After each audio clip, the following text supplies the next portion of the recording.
claro, Mariana, que é dos teus olhos que eu preferia falar nesta crônica. É claro.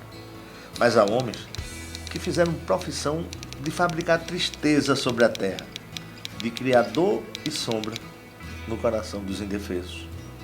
E é necessário denunciar esse tipo de gente que maquina contra a vida.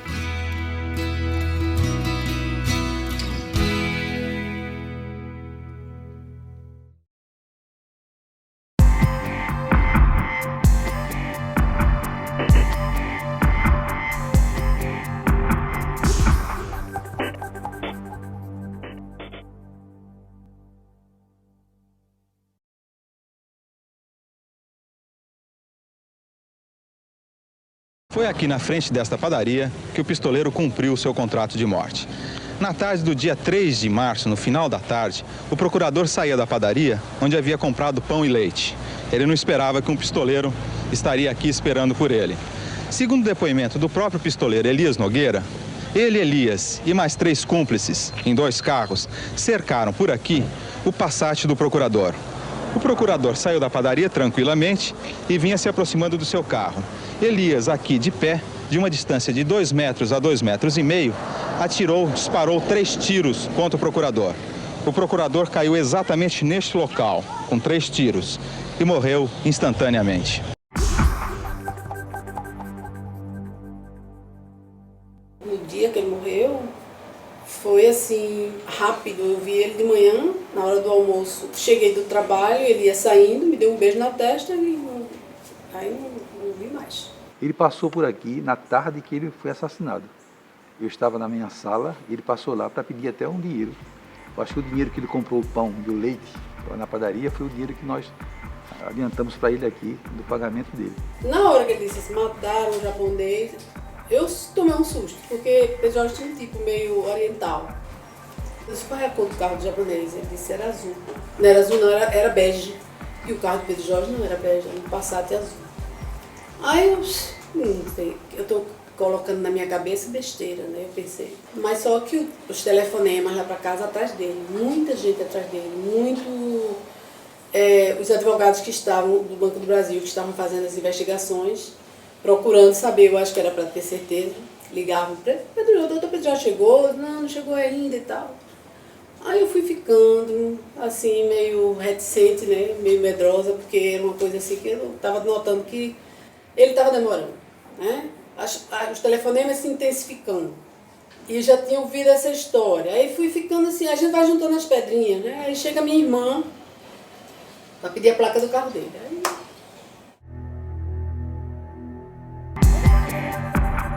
Pedro Jorge de Melo e Silva nasceu em Maceió, Alagoas, em 21 de setembro de 1946. Aos 8 anos, foi mandado para um seminário. Aos 11, foi estudar com os monges beneditinos em Garanhuns, interior de Pernambuco. De lá, seguiu para o Mosteiro de São Bento, em Olinda, onde concluiu o curso superior de filosofia e construiu uma forte amizade com o abade Dom Basílio Penido. O futuro procurador da República permaneceu no mosteiro até os 21 anos, quando desistiu da vida religiosa. Quando saiu, me perguntou, e agora o que é que eu vou fazer? Primeiro pediu para sair, depois veio me perguntar o que é que devia fazer. Eu digo, olha, está para acontecer daqui a poucos dias o vestibular de Direito. Você sabe bem latim, português, francês, essas línguas todas, e domina filosofia muito bem. Então, se você fizer o curso o vestibular, você vai se dar bem. Não, mas eu acho que não, porque eu não sei nada de direito. Eu nem tenho nunca pensei nisso, em ser advogado. Eu disse, faça o vestibular, insisti, o mosteiro ajudou a pagar o vestibular, ele tirou o primeiro lugar no vestibular de Direito. Pedro Jorge era uma pessoa realmente surpreendente, um jovem dinâmico, um advogado brilhante, corajoso, muito ligado ao Mosteiro de São Bento, porque ele foi monge dessa casa. Fez toda a sua formação monástica, chegando até a ser professo trienal. Não fez a profissão solene, porque descobriu que não era essa a sua vocação e partiu para o sacramento do matrimônio. Era muito próximo do então abade de Olinda, que era Dom Basílio Penido, por isso ele vinha muito aqui para se aconselhar, para ter orientações espirituais. E na época eu era celeireiro do mosteiro. O celeireiro é o administrador do mosteiro do Colégio de São Bento. E pelo fato de ser o celeireiro, ele tinha muito contato comigo, porque ele era também o advogado do mosteiro.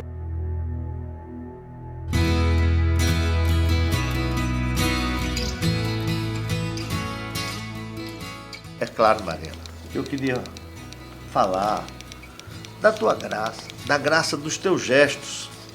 É claro, Mariana, nem se discute, mas acontece que há homens que esbanjam o que foi tirado de muita criancinha faminta dos sertões do mundo e de todos os nordestes, inclusive o do Brasil. Há muito homem que sofre pelas ruas do mundo por não ter o que comer e, sobretudo, por voltar de mãos vazias para os seus filhos.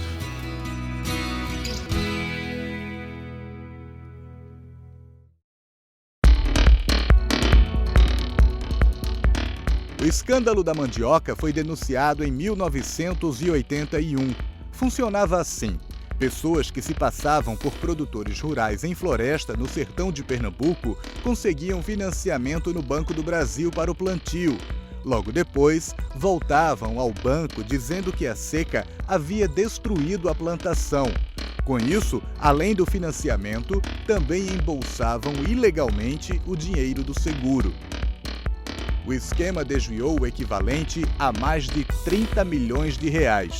Valor astronômico para o início dos anos 80, no município de apenas 32 mil habitantes, onde mais da metade da população vivia com menos de um salário mínimo. O dinheiro roubado era esbanjado em fazendas e carros de luxo. Era uma festa. Se você visse a fazenda de um dos envolvidos, Antônio Rico, o nome da fazenda, por acaso, era Papagaio. Papagaio significa calote, né? Pendura, dívida. E a fazenda era cinematográfica. Suspeitando de irregularidades, o Banco Central, a Polícia Federal e o próprio Banco do Brasil descobriram o esquema. Coube ao Procurador da República Pedro Jorge, do Ministério Público Federal, denunciar os envolvidos. Foi difícil para eles porque eles passaram a descobrir que aquelas pessoas que eram beneficiadas eram militares, deputado estadual, gente da elite lá da cidade. A polícia fez o inquérito. No início eram 250 pessoas que estavam envolvidas naquela fraude contra o erário público, e caiu na mão de Pedro Jorge apresentar a denúncia. Eu achei a estratégia de Pedro Jorge perfeita. Ele era muito competente. Ele foi minucioso, responsável e outra coisa, ele era uma pessoa intelectualmente muito desenvolvida. Falava latim correntemente. Inclusive, ele traduziu o hino brasileiro para o latim, mas ele não usou uma palavra em latim. Foi uma denúncia para que todo mundo entendesse do que ele estava denunciando. E começou a receber intimidações. E a ponto dessas intimidações dizerem, quando ele começou a fazer o processo, indicando pessoas como criminosos, essas pessoas começaram a dizer: vamos lhe matar. Ou você sai ou você vai morrer. Eu perguntei: você já falou com Graça sobre isso? Ele disse: Deus me livre. Se eu falar isso, ela vai enlouquecer. Que eu não sabia que ele estava sendo ameaçado de morte. Nós tínhamos uma rede no quarto, porque o nosso quarto era grande. E ele ficava da cama para a rede, da rede para a cama. Ele não conseguia dormir. Tinha os telefonemas também que eram dados para lá para casa. E ele, como tinha costume de falar muito baixo no telefone, eu não ouvia o que é que ele dizia. Aí eu ficava assim: por que você não fala alto para eu ouvir? Ele dizia: não, depois eu falo com você. E depois eu recebi um telefonema no banco que eu trabalhava, no Banco do Nordeste, na hora do almoço, que ele levava meu almoço todo dia. E ele nesse dia pediu à secretária do juiz com o qual ele estava trabalhando que me avisasse que ele não ia poder levar meu almoço.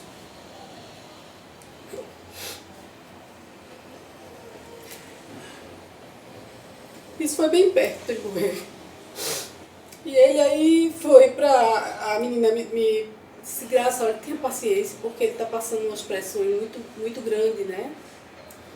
E o pessoal, quando vem para audiência e aborda ele aqui de forma assim bem forte, você tenha muita paciência com ele. Eu disse, não estou tendo, porque ele não estava levando meu almoço, mas não era isso que eu ia ficar, né, preocupada. Eu estava preocupada com ele, com essa coisa que ele estava passando. Mas não estava assim, eu não estava alcançando a dimensão porque ele não abriu o jogo para mim. Mas nunca disse a ninguém. Dizia a mãe. Ele dizia à mãe que não adiantava fazer nada e citou o caso do presidente Kennedy, né? Que foi fuzilado, né, no Texas, né? Isso não adianta não, mas seja o que Deus quiser. Ele disse que se deixasse podia ser uma pessoa que não fosse, que não tivesse tanta experiência, não tivesse coragem. Então havia para o Ministério Público, era um dissabor para o Ministério Público. E que ele não queria ser culpado disso. Ele preferia enfrentar, porque ele não queria que ninguém morresse numa causa que ele renunciou. Estava consciente disso plenamente, né? Sabia dos riscos que ele estava correndo, mas foi uma decisão pessoal. O Pedro Jorge decidiu mesmo continuar, ele não quis recuar em momento algum, mas ele entendeu que aquela era a sua profissão, era a sua missão e que ele não podia absolutamente facilitar a vida de pessoas que queiram fazer o mal, né? Que estavam usando indevidamente recursos do povo. Eu disse, mas Pedro Jorge, você poderia sair inclusive da procuradoria, porque você tem condições de ter um bom escritório de advocacia e viver sua vida com sua família. Ele chegou e disse, mas eu sou procurador e não sairia da procuradoria a não ser por uma questão vocacional, uma questão de vocação. Assim como eu saí do mosteiro, porque vi que não tinha vocação para o mosteiro. Você, Pedro Jorge, vai fazer sua opção e eu ainda continuo lhe aconselhando, pelo menos, a pedir proteção policial, para você ter uma guarda. Ele chegou e disse, Irineu, essas pessoas que estão me ameaçando, eles vão colocar como guardas para mim, porque eles têm poder, eles penetram em todos os ambientes, eles vão colocar como guardas para mim as pessoas que vão me matar. Então eu prefiro morrer sem guarda, como um cidadão que está exposto à insegurança e à violência do país. Decidido a seguir em frente, Pedro Jorge não esperava encontrar barreiras dentro da própria instituição. Primeiro foi retirado da chefia do MPF em Pernambuco. Depois foi afastado do processo a pedido do capitão da Polícia Militar, Aldas Diniz, um dos envolvidos na fraude. As duas decisões foram tomadas pelo Procurador-Geral da República na época, Inocêncio Mártires Coelho. Logo que Pedro Jorge foi assassinado, causou uma comoção imensa dentro da classe. E atribuía-se essa morte a uma troca de chefia feita pelo Procurador-Geral à época, que teria enfraquecido Pedro Jorge, que era o procurador-chefe, e foi substituído por um outro lá em Recife. Eu acho que houve uma grave omissão do Procurador-Geral na época, uma gravíssima omissão, porque é preciso dizer, o Procurador-Geral na época nem foi para Pernambuco, deveria ter ido, em primeiro lugar. Em segundo lugar, destituiu Dr. Pedro Jorge do cargo de procurador-chefe. Na mesma época em que ele fez essas denúncias de corrupção. Um absurdo isso aí. Colocou outra pessoa lá no lugar dele. Quer dizer, desautorizou o trabalho que ele estava fazendo. Eu fiquei muito comovida com a solidão de Pedro Jorge. Ele ficou totalmente abandonado nesse processo. Ele tanto pela Procuradoria-Geral, porque hoje é força-tarefa, tem não sei quantos, mas ele teve que assumir sozinho. Então ele não teve apoio de colegas, não teve apoio de Brasília, ele ficou solitário. Um dos motivos, não sei se o determinante, para acontecer o que aconteceu, foi uma falta de respaldo institucional em relação ao trabalho dele num determinado momento. E se viu lição. Hoje, quem está à frente de um caso de relevância tem todo o respaldo da instituição, desde a instituição no local à instituição em Brasília. São épocas absolutamente diferentes, né? O Ministério Público Federal daquela época, de 82, é completamente diferente do Ministério Público Federal de hoje.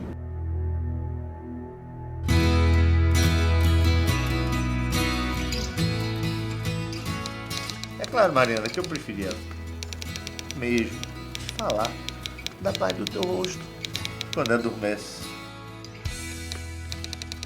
É claro, Mariana, mas há muito choro pela noite adentro.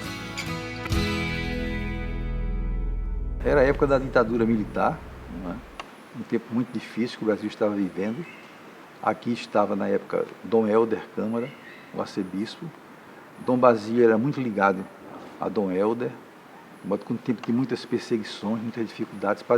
O padre Henrique, né, foi vítima dessa realidade, morreu em 69, portanto, um pouco antes. Né, e era isso que a gente vivia naquele tempo de muita tensão. Não é? E Pedro Jorge entrou nesse esquema. Era um tempo político que não havia ainda liberdade. A anistia tinha meros 2 anos, não tinham ocorrido ainda as primeiras eleições diretas, que só aconteceram em 1982 para governadores. Então nós estávamos em plena ditadura militar. Então não era banal haver uma investigação, que embora uma investigação de corrupção, hoje uma coisa tão comum e tão banal, mas de pessoas que tinham envolvimento com o poder político. No depoimento, dei a entender que Pedro Jorge foi abandonado pelos poderes da nação na mão dos assassinos, que todos tiraram o corpo fora e deixaram ele no fogo sozinho. Eu dei a entender isso e botei um pouco a culpa do assassinato dele nas instituições que poderiam ter evitado que isso acontecesse. Aí vieram me pedir para mudar esse depoimento. Eu disse que não podia mudar porque eu queria seguir o exemplo de Pedro Jorge, da verdade até o fim. Essas pessoas não falaram comigo. Falaram com Dom Basílio e pediram para Dom Basílio não me dizer quem era. E Dom Basílio não me disse.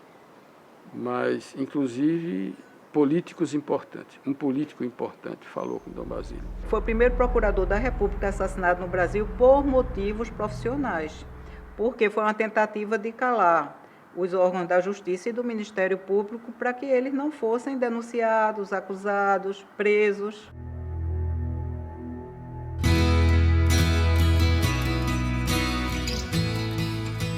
É claro, Mariana, que o que eu queria mesmo era falar da música da tua voz, mas não nesse mundo de tanta conspiração contra a vida. Não nesse mundo de tanta apreensão, de tanta injustiça. Com relação ao processo do homicídio do Pedro Jorge, o Procurador-Geral especificamente mandou um telex para todos nós, membros do Ministério Público no país inteiro. A minha resposta foi o seguinte: eu estou sempre à disposição do Ministério Público Federal. Talvez por causa desta resposta, eu tenha sido, e já trabalhava aqui em Brasília, tenha sido escolhido para essa missão. O sobrinho de Graça Sérgio da Conte, que era funcionário da prefeitura, pediu uma audiência com o procurador-geral. Eu disse, que besteira, minha porta é aberta, vá lá. Ele disse, pode ser no fim do expediente, e chegou e perguntou a mim se eu aceitava ser um advogado na causa de Pedro Jorge. Eu disse, claro que eu tomei um susto. E disse, eu aceito. E ele perguntou, quanto é que você cobra? E eu disse, tem coisas que não tem preço. Elisa, o nome da secretária, disse, Dona Maria das Graças Viegas e Silva está aí querendo falar com você. Você é a viúva do procurador Pedro Jorge. Eu já fiquei em pé. Não foi o cabelo só, não. Eu fiquei em pé. Quando chegaram as 3, ela disse, ele é muito novo para a irmã. Você é casado? Eu disse, eu tenho 2 filhos, Pedro e Mariana. Porque ele se identificou com a situação da gente, porque ele passava por muita coisa, ele sendo advogado criminalista, ele passava por muita pressão e muita ameaça. E os meninos dele, as crianças dele, eram mais ou menos da idade, era Pedro e Mariana, os meninos dele. E corri para o escritório de Miguel Arraes, que ainda era candidato a deputado. No encontro de Arraes, eu acho que foi a coisa mais importante que teve, foi minha conversa com ele. Ele era muito sisudo ainda nessa época, e me ouviu dizer que eu tinha entrado no processo. Esse processo tinha muita repercussão, todo mundo sabia o que era. E ele tem uma forma de falar diferente. Ele era nasalado e falava de uma forma... Você tem ideia do que é que está acontecendo na sua vida? Eu disse, eu sei que minha vida vai mudar. Eu vou ser ameaçado, eu vou ser divulgado mais do que eu fui na minha vida. E eu não estou falando de coisas objetivas. Eu digo, eu não posso perder essa causa, né, doutor? Esse advogado que não perde causa é porque só fez uma, ganhou e guardou o diploma. O problema não é esse. Eu disse, o que é? Se você não souber responder essa pergunta, como é que eu posso lhe ajudar? Por que o senhor foi procurar apoio político? Porque tinha gente da ditadura, oficiais ligados ao DOI-CODE, à 2ª seção da Polícia Militar, gente que tinha uma história de violência institucional praticada politicamente. Eu participei das audiências todas que foram realizadas em Recife, foram inúmeras testemunhas, de acusação eram poucas, mas as testemunhas de defesa eram 7 réus, e todos eles arrolando 7 testemunhas. Eu permaneci em Recife mais de 2 meses e ofereci as alegações finais do processo, quando sobreveio a sentença de impronúncia do Dr. Genival.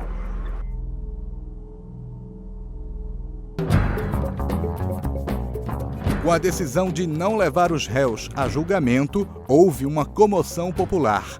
Mais de 3.000 pessoas foram às ruas do Recife para exigir que os assassinos de Pedro Jorge fossem julgados. O MPF recorreu ao Tribunal Federal de Recursos, em Brasília, e conseguiu levá-los a júri. Os acusados reagiram, tentando intimidar aqueles que buscavam justiça. Eu, por exemplo, recebi recadinhos, tipo assim, diga a sua amiga que está indo longe demais, diga a ela que pare com a cobertura, entendeu?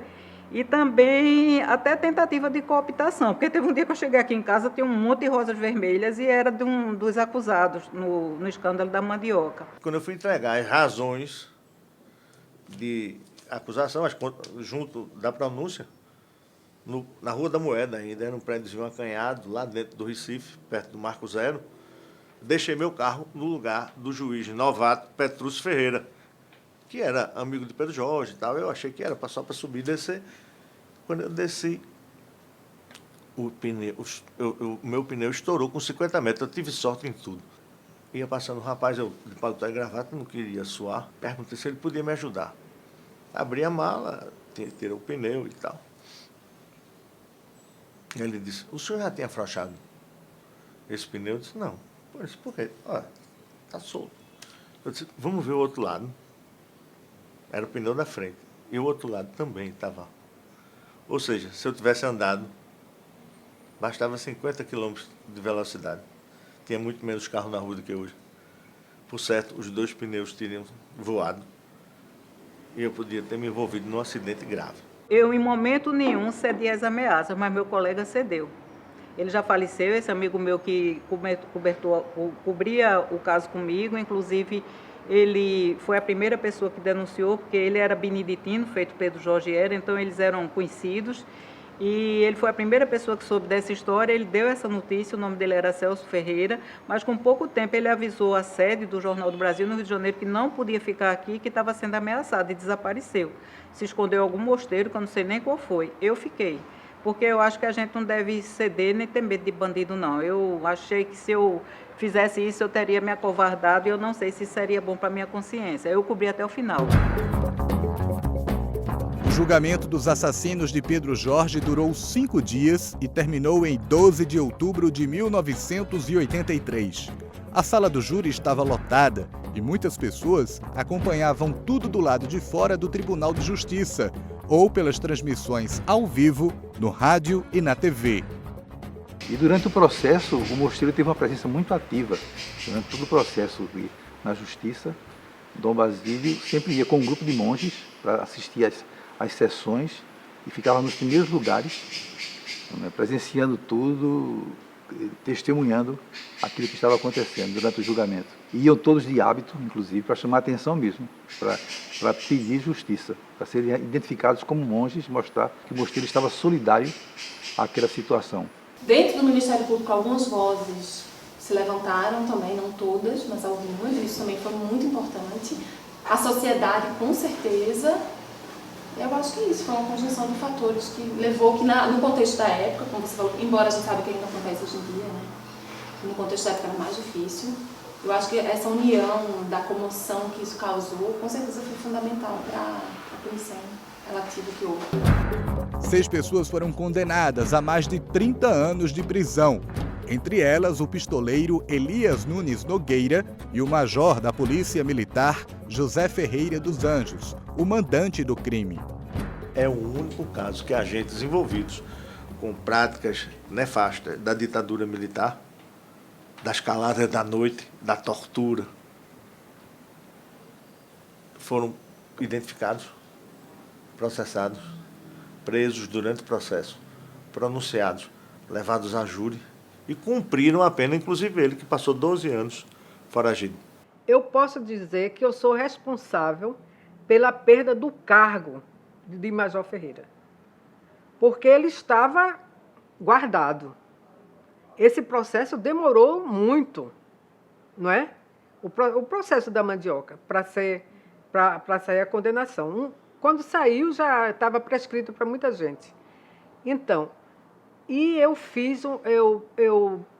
elaborei uma estratégia, porque eu sei como é ruim perder qualquer patente.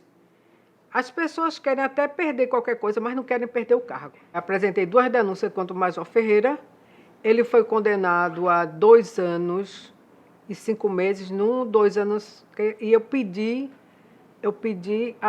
que o juiz decretasse a perda do cargo, da função pública. Foi nesse dia que o juiz assinou que ele fugiu. Quando ele foi comunicado, ele estava no quartel. Aí ele fugiu de madrugada e fugiu na frente de todo mundo. Eu acho que eles achavam que tinham costa quente naquela época, né? Que eles ficariam em clima de impunidade, porque naquela época realmente toda a estrutura, de uma certa forma, dava apoio a esse pessoal. Tanto que o Major Ferreira, que era um dos envolvidos, ele fugiu da prisão em pleno decorrer do processo. E ele não fugiu sozinho. Com certeza ele teve alguém do quartel que ajudou ele a fugir. Uma das coisas que eu fiz logo que eu assumi posse, em junho de 1995, foi dizer, olha, eu vou reabrir o caso para capturar determinar que a Polícia Federal reinicie as investigações para capturar o assassino, o mandante, o Major Ferreira. Eu determinei a Polícia Federal, a Diretoria-Geral da Polícia Federal, que reabrisse as investigações. O doutor Damásio ligou algumas vezes, nós conversamos e então ele organizou, junto com as outras áreas da Polícia Federal, essa busca lá na Bahia, com metralhadora, helicóptero, uma operação para prender o Major Ferreira lá numa fazenda. Segundo o doutor Damaso, ele estava todo armado, cheio de capangas e etc, etc. Aí prenderam o Major Ferreira, finalmente.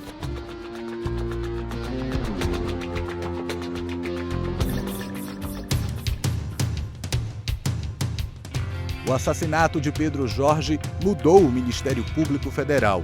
Hoje, os procuradores têm autonomia, independência para trabalhar e podem atuar em equipes. Eu acho que esse episódio reconfigurou o Ministério Público Federal. Eu acho que o Ministério Público Federal era um antes disso e virou outro depois. Existe também o marco da Constituição de 88, mas eu acho que foi um episódio mesmo que fez muita diferença. Eu acho que a partir dele os procuradores se reconheceram como classe e reconheceram a necessidade fundamental de se unirem nas causas que se apresentam. O que aconteceu com o Pedro Jorge foi fundamental para que o Brasil tomasse consciência de como isso era importante. Porque as pressões políticas que acabam acontecendo quando você pode remover um promotor, um procurador do caso, acabam enfraquecendo a instituição como um todo. Então essa ideia que nós temos hoje muito clara, de que cada um pega o seu processo, o processo é dele, e que ao mesmo tempo todos nós somos ele naquele processo, ou seja, a instituição inteira está atrás dele, o apoiando para o que ele quer que seja, isso surgiu a partir do martírio de Pedro Jorge. As condições hoje são completamente diferentes. Quem ingressa no Ministério Público hoje, ou quem assiste o Ministério Público trabalhando hoje, não tem uma exata noção do que eram as condições naquela época. Nós vivíamos um regime militar que estava se esfacelando, claro, mas vivíamos o regime militar. As estruturas das instituições de combate ao crime e à corrupção, elas eram rudimentares, algumas até carcomidas. A estrutura do Ministério Público era muito menor, a estrutura que Pedro Jorge dispunha para trabalhar era muito menor. Se comparado com hoje, era um trabalho realizado por ele à época de forma heróica. O risco, ele sempre vai existir. Dependendo da atividade que a gente exerça, o risco vai existir. O que a gente tem aprendido com o tempo é minimizar esse risco, seja diluindo a atuação de cada um dos membros, seja não pessoalizando a atuação de cada um dos membros, seja não adjetivando a atuação nossa com referência às atividades criminosas, e seja com uma atividade profissional que tenha resultado contundente na apuração dos delitos. A atuação do Ministério Público Federal, como a atuação do Ministério Público Brasileiro como um todo, para que ela possa ter um futuro próspero, nós temos que ter em mente que nós temos que nos aprimorar cada vez mais, nós temos que continuar aprendendo, não temos que ter a arrogância de que tudo sabemos e, enfim, não podemos deixar que a visão corporativa ela se sobreponha à visão institucional. Eu acho que o procurador ele não trabalha para ele está trabalhando para a instituição, né? Está trabalhando pelo país, está trabalhando pelo povo, né? Está cuidando do que é nosso, né? Não era nada dele era a família. Se relacionava bem com as crianças? Muito bem, muito bem.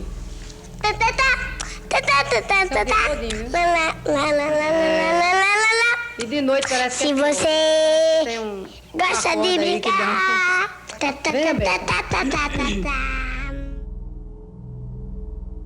Eu acredito que foi feita uma justiça pela metade, né?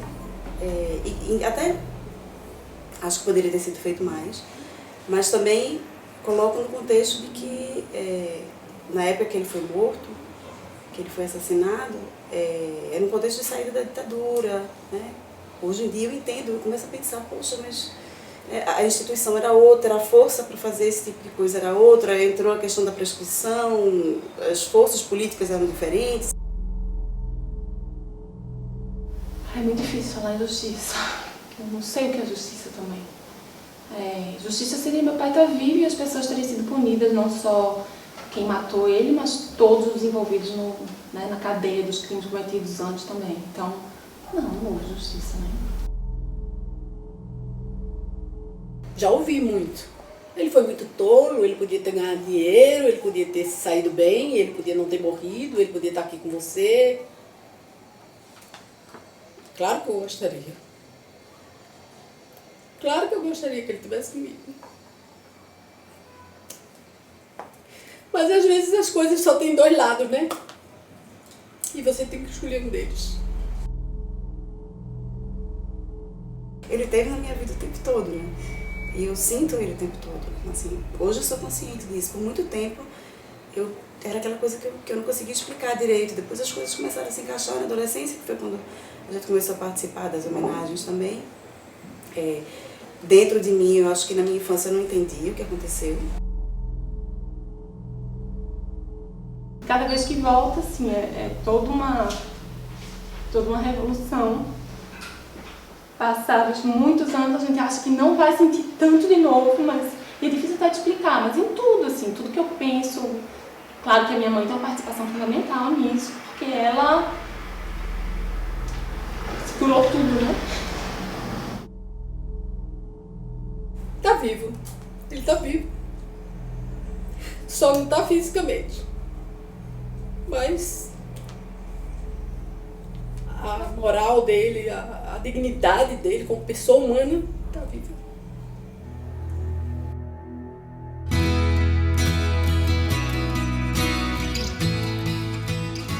É claro, Mariana, que eu preferia falar da coragem, amena, discreta e firme da tua mãe, do meu amor por ela.